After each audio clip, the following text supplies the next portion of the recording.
Vast different worlds running parallel to our own. Young men and women of various backgrounds suddenly exposed to great power. Having read the first book in the series, I can honestly say it's definitely better than Disney Marvel right now. Hi, I'm your host, Garrett K. Jones, and welcome to the third interview of Season 7's Author Awareness April Marathon.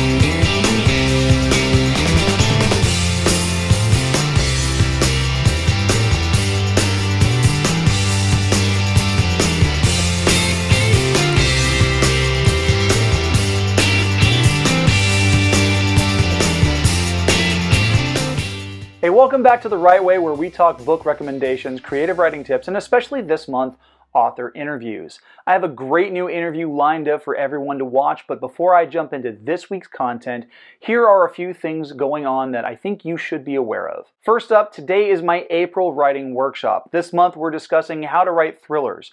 If you're local, join us from 11 a.m. to 12:30 p.m. at the Hanford branch of the Kings County Library. If you aren't able to make it in person, don't worry. I'll be live streaming it right here on YouTube. Second, 2 weeks from today is Free Comic Book Day. I like that word, free, it's fun. Many comic book shops around the country participate in this event. I'll be down at my local shop, DJ's Collectibles, signing and selling copies of my books. Now, if you're local, I'd love to see you out there. Otherwise, hopefully you'll find your own shop to go to. Now, let's get into this week's interview.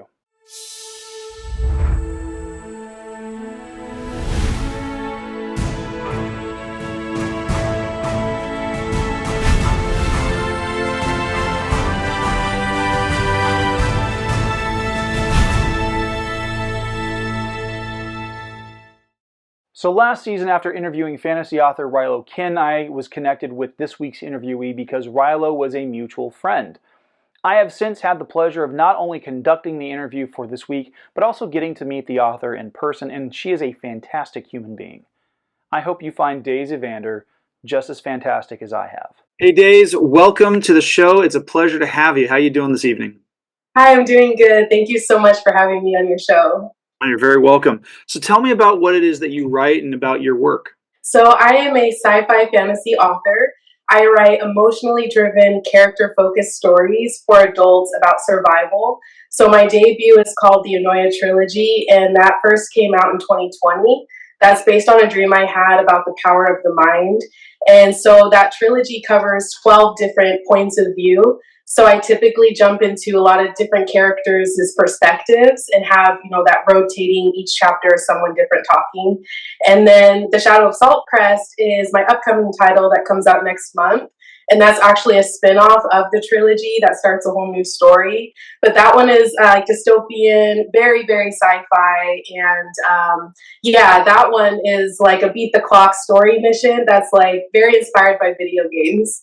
That's very cool. So how did you get into writing? Was this something that you've always wanted to do, or did you just you woke up one day and you're like, I want to write a book? I've been writing pretty much my whole life so far. I've been writing since I was a little kid. I started writing short stories and poetry at a super young age.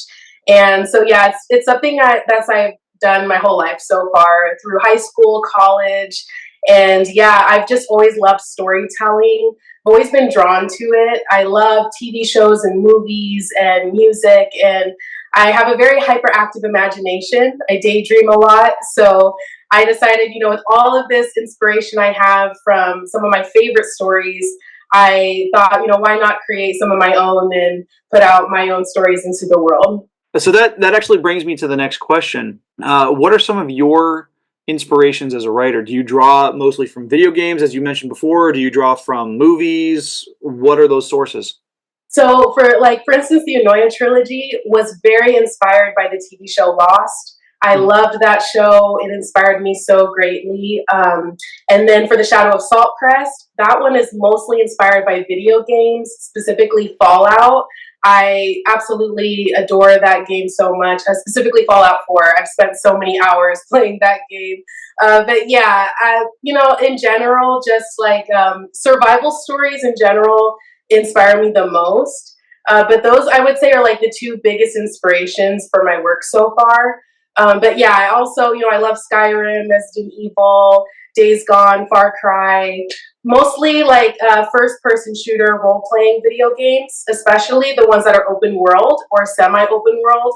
Those are the ones I get really lost in, and they really inspire me to jump back into writing my own stories. What are some of the challenges that you've faced in the creation of your work? I personally, for me, I would say the biggest challenge is marketing. I don't have a lot of experience in marketing, to be completely honest. I don't know much about it. Yeah, and I also don't really use social media much. I have done a lot on Instagram this last year. I'm trying to put myself out there and step out of my comfort zone.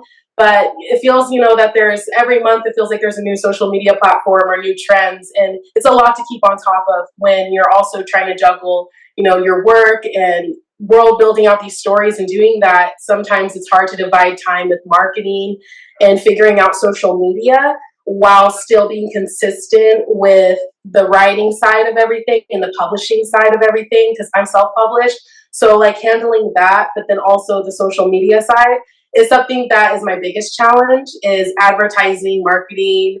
That is something I don't know much about. But other than that, I love the whole process. But yeah, marketing, I'd say, is the biggest challenge for me. Given what you've dealt with and what you've learned, what advice would you give to other would-be authors out there who are watching this video and want to learn from your experience? I would personally say to completely stay true to their visions, what they personally feel inspired to create, regardless of what trends are happening in the writing, atmosphere and environment. It's definitely great to take inspiration from other people, but also really stay true to your own unique voice. And I would also say to hold on to any drafts that you have, even if you're not sure what you're going to do with it. Because my first book, it's called Carriers of Eunoia, that started off as a draft in my Google Drive in 2015. And I didn't actually self-publish that until 2020. So I held on to that first draft of like 17,000 words for a couple years. And then I went back to that book later on after I graduated college, and I had more life experience. I did some writing and English courses that also helped. And so it ended up later on, it was something I could build off of. So I would say to other writers, I would say, hold on to those drafts and ideas. Stay true to yourself, what you really feel inclined and inspired to write and what you're passionate about. Because, when you stay true to that, years later, you're still going to be so happy with what you put out, because you are like, that was it. Like, that was the story. That was the goal. And so I would just say, everyone has a unique voice, just like all of my characters. They're so different and they all play such different roles. But if just one of those characters was missing, the story wouldn't be what it is. And so I think that, every person is so individual, even if you're in the same genre as other writers. Even if, your story is a little similar in some ways to something that's already been out or, coming out, no matter what, it's still going to be unique because you're writing it from your perspective. So I would just encourage other writers to not give up. And, it's said very often, but to keep writing. And I've had that said to me quite a few times, is keep writing, keep writing. We hear that a lot, say it a lot. But it's very true, because, writing, it's a muscle, and it is muscle memory, and it's something that, even if you're just putting down 30 words every day, 30, 300, 3,000, it's not so much about quantity, it's more about the quality of the work. And so, I just say to other writers to not get discouraged with sales or social media or things like that, but instead just focus on, their goal on putting that story out and just putting their name behind that, putting it out into the world. So Daze, how can people get a hold of you? How can they get copies of your work? And what's the best way to go about doing that? So my Instagram is at Daze Evander. You can reach me there or at my website, which is factionrealmpress.com. That's named after my self-publishing imprint. And then my books, they are sold globally online. So they're available on Amazon, Barnes & Noble, on Walmart.com, along with other retailers. And those links are on factionrealmpress.com, and they are also on my Instagram. Awesome. Well, Daze, it has been an absolute pleasure to have you on the show. Thank you for joining me. Thank you so much. It was so much fun. A big thank you to Daze for being this week's Author Awareness April interviewee. Now, if you'd like to connect with her through social media or pick up copies of her work, you can find those links down in the video description. If you're interested in seeing the uncut, unedited version of this interview, consider becoming a supporter on Patreon for as little as $1 a month, which gives you access to all of the unedited interviews from day one.